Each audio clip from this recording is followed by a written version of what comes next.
Steve and Alan's pro tips in a short time. Learn a lot. Hey, Alan. Hey there, Steve. So you've said that when anyone is unhappy with some aspect of their job or their life, they basically have three choices. What do you mean by that? Well, you probably have more than three choices, but I think your choices fall into three categories. You can try to change it by working with whoever has the power to change it. You can just live with it the way that it is and resign yourself to that. Or you can develop some kind of workaround or some kind of adaptation to make it as good as it can possibly be. Okay, before you go any further, what's the difference between one and three? Talking to somebody with the power to change it versus developing your own workaround or adaptation. Because wouldn't, for example, my workaround or adaptation to be to talk to someone to get it changed? No, that would be getting it actually changed to be the way you want it. So let's say I'm assigned a study hall. I believe that's below my pay grade. We're already understaffed, and now I have to supervise a study hall. So I don't think I should. What I want is to not supervise a study hall. So let's go to our principal and say, I don't want to supervise a study hall.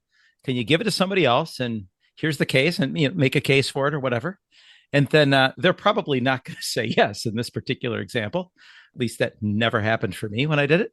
So then what's the workaround? What's the adaptation? This is a real world situation many years ago, but I complained about it to a couple people in my life. And one of them said, aren't you always griping that you don't have enough time to read and stay caught up on your professional reading? Why don't you do that during the study hall? Are you so busy signing passes and telling people not to throw pencils that you can't read? And I'm like, well, actually, no. And so that's actually a situation in which I started studying leadership and team dynamics as I read a dozen or so books that particular year. And that was my workaround or adaptation. And then number two is just take it, grin and bear it. You know, the grass isn't always greener. And every once in a while, there are just going to be aspects of our job or life that we just don't like. I've always tried to be idealistic enough to say, if I like 80% of what I'm doing, I'm probably doing better than most folks. When I would gripe to my principal in my first job, and I didn't do it a lot, but whenever I did, he would say, you know what, Alan? Most days I think we have fun around here. Do you agree with me? And I said, yeah, I think that we do have fun around here most days. And he said, that's not true in a lot of jobs in this town. He had a point. So, how does someone decide if they should use approach one, two, or three? You need to decide, how bad is it? Do I really want to take action on this or not? I think that the measuring stick might be how much you're thinking about it and how much it bugs you. It's the difference between being a victim or not. And I don't want to go down that rabbit hole too much, but I was talking to a client the other day who was just in a stuck situation. And I said, dude, this is just the way it's going to be. He said, yeah, but I'm not comfortable being a victim.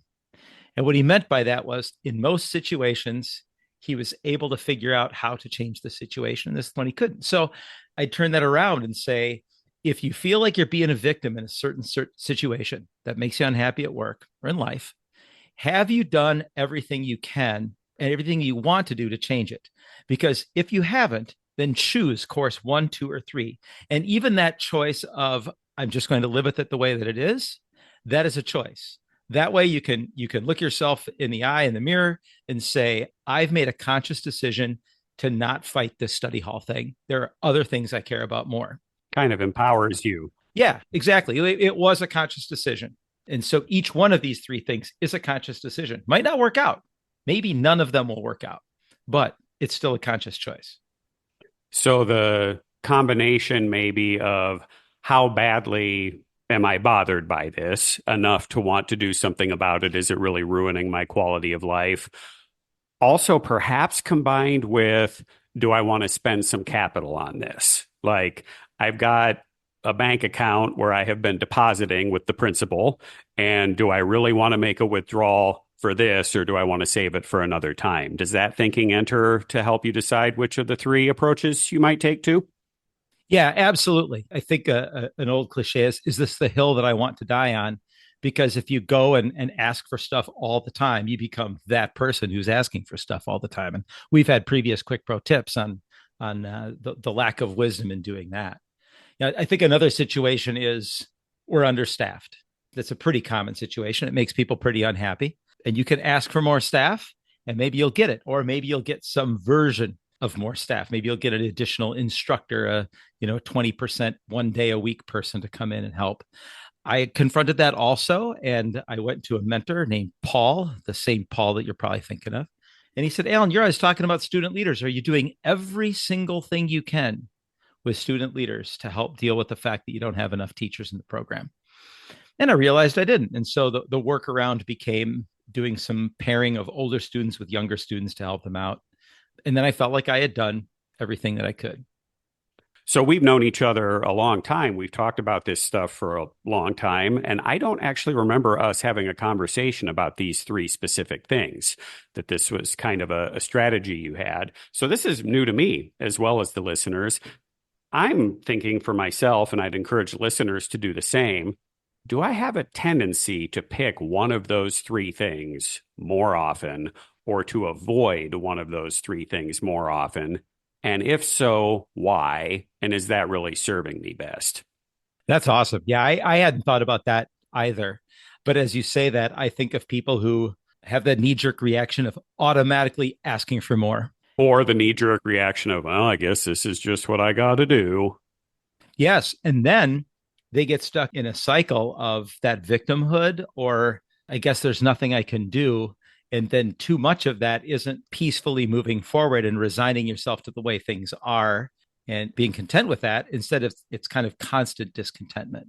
So if you can relate to that, listener, consider, are there things that you can change, or are there some changes that you can ask for, and give that a shot?